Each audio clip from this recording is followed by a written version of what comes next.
Hey guys, Jay, welcome back to the channel. So guys, this is going to be a historic moment in Master Universe fandom because, guys, in the next day, I think it's actually less than a day now, we will see the full funding of the Master Universe Origins Eternia Play Set come to fruition. And guys, this has been one, well, rocky road, I gotta tell you.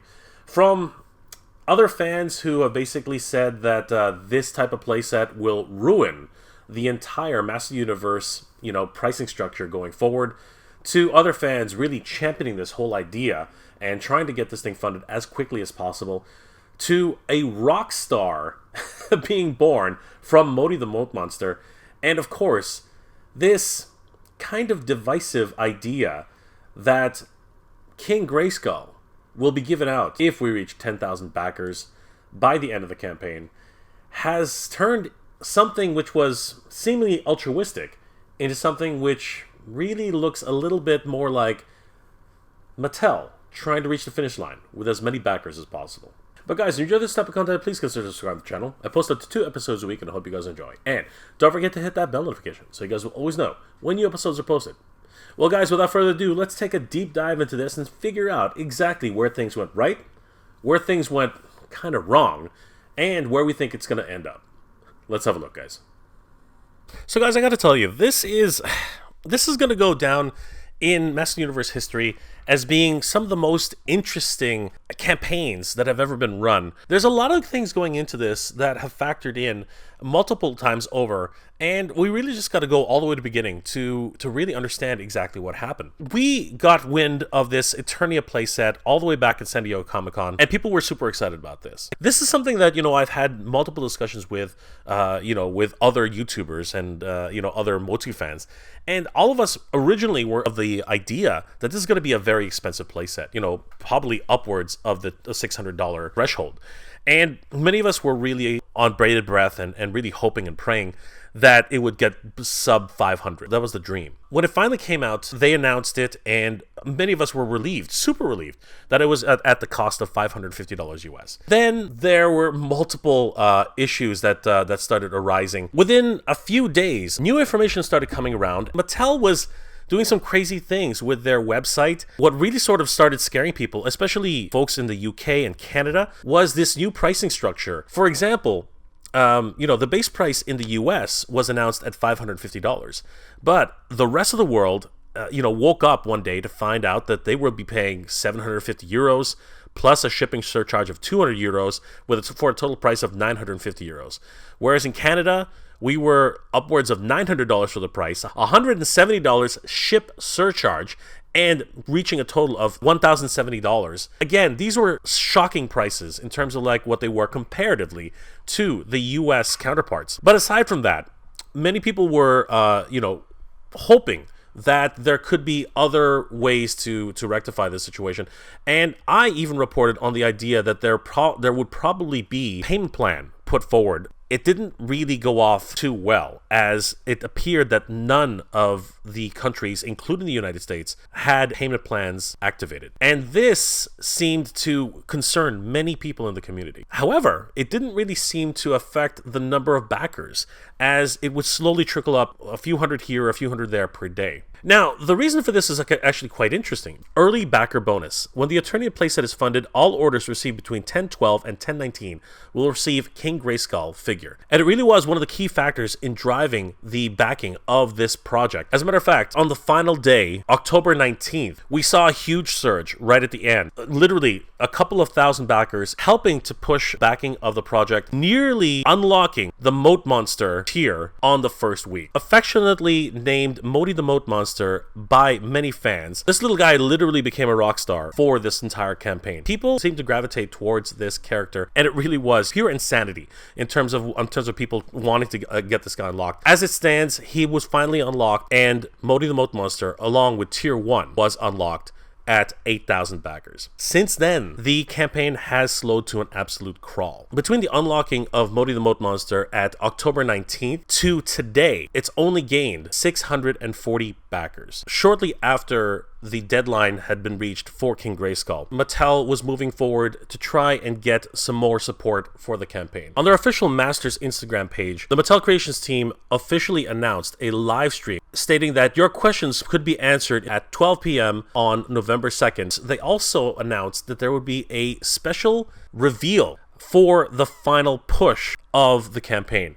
Many of us were hoping that there would be an additional character announced during this campaign. On November 2nd, we were introduced to Trisha Hirschberger, a very popular YouTuber in the community, and she actually presented very well, I might add, the entire reveal for all of the features that were being included with Eternia. The team unveiled at the end of the stream. Damon, what's the big announcement? Some big news.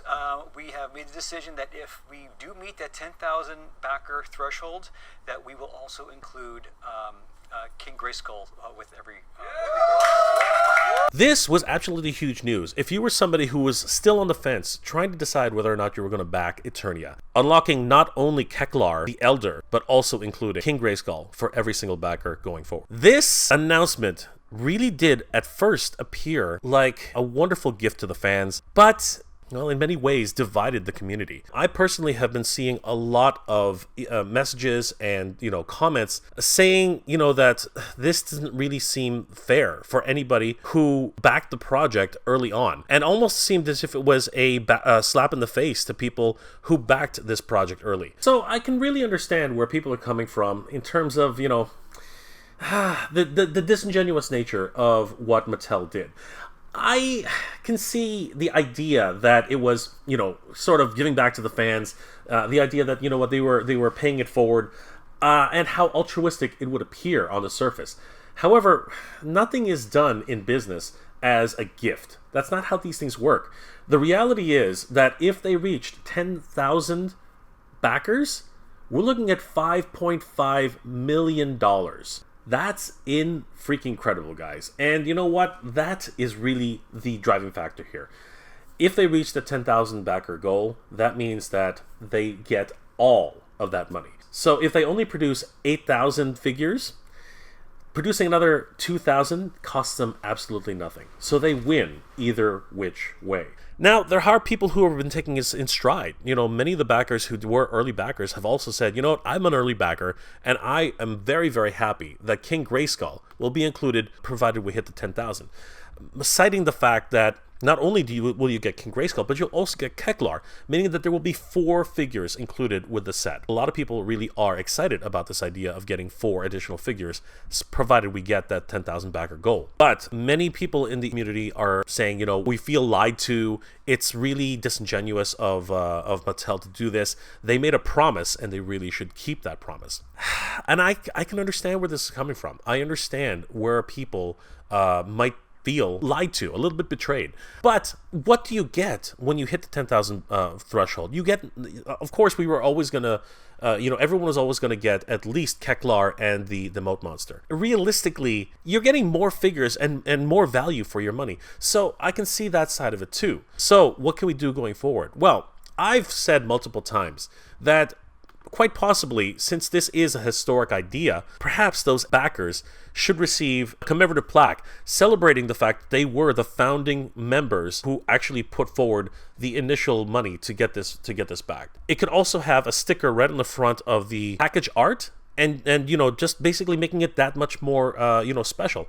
And if people are collecting for value, that really does signify just how important it is that these things are one of only 7,985 units. Now, I have gotten feedback on that as well. People are saying it's just a piece of paper.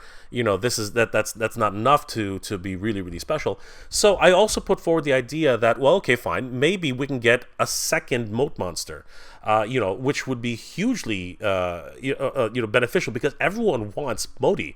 Moti is a very, very popular character, and because they're all coming on their own individual backing cards, a second moat monster, possibly a different color, because we have, Moti here who's shades of blue and gray. Maybe if you do a moat monster which is kind of pink and, maybe white, then you've got, a male version of Moat Monster, and you have a female version of Moat Monster, making it even that much more special.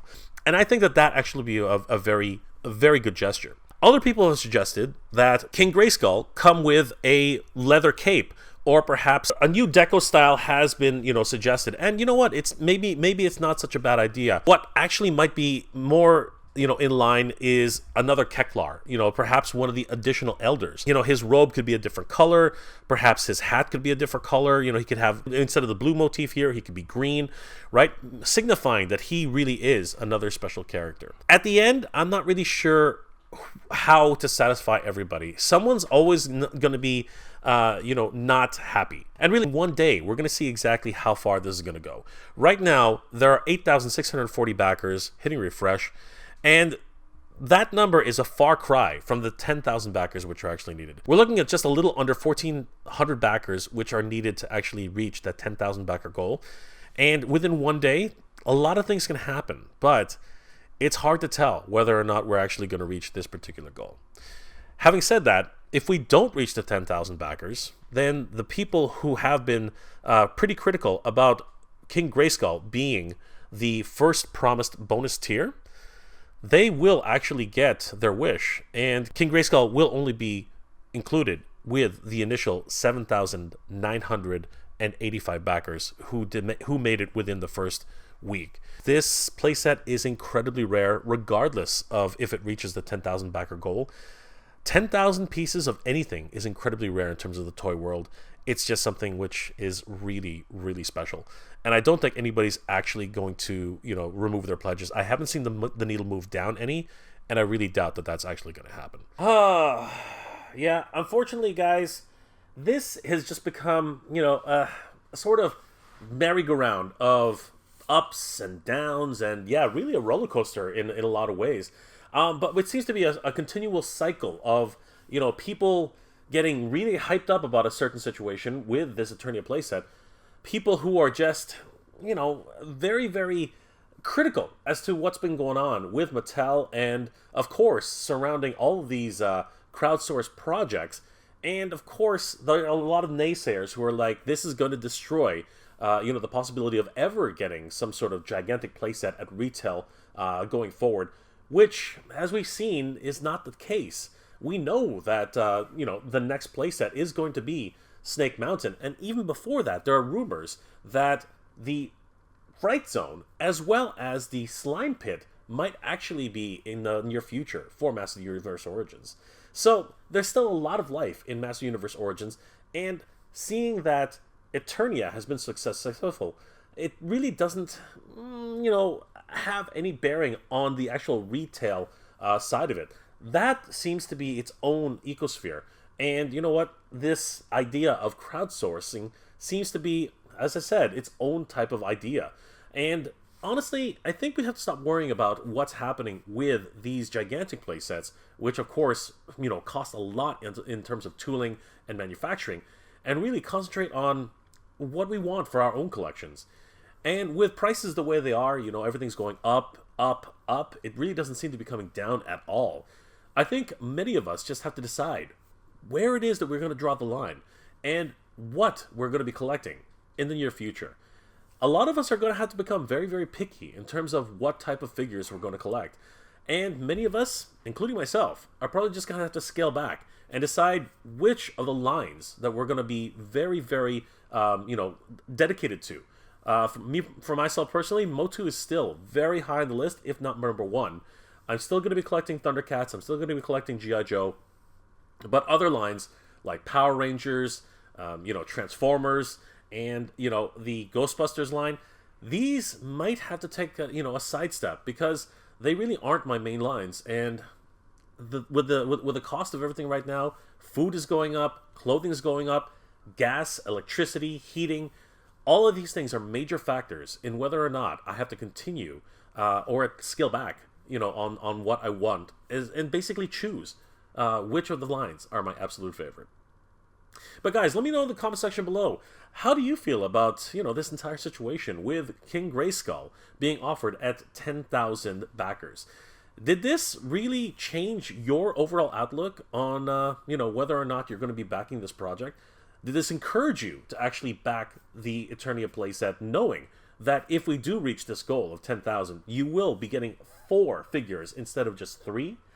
And Or were you one of the early backers who was really stung by this and feel that you deserve something more because you were one of those founding members to actually get this gigantic playset backed right off the hop? Guys, please leave those comments in the comment section below. Guys, this is one polarizing situation that's happening right now, and the truth is, we only have 1 day left, so practically a full 24 hours to really figure out whether or not Eternia is worth this much money. Well, guys, I hope you enjoyed this episode, and if you did, please do leave me a like. It really does help me out. I hope you're all doing well, staying safe. And as always, everybody, thank you very much for watching. We have the power, everybody. We have the power. Good journey. Geek proud. I want to give a huge shout out to all my Patreon and channel member supporters. Thank you so much, everybody. It's thanks to your support that this channel continues to grow, and I really could not have done this without you. You guys are the best. Thank you so much for your support, guys. It really means a lot and really helps the channel to keep growing.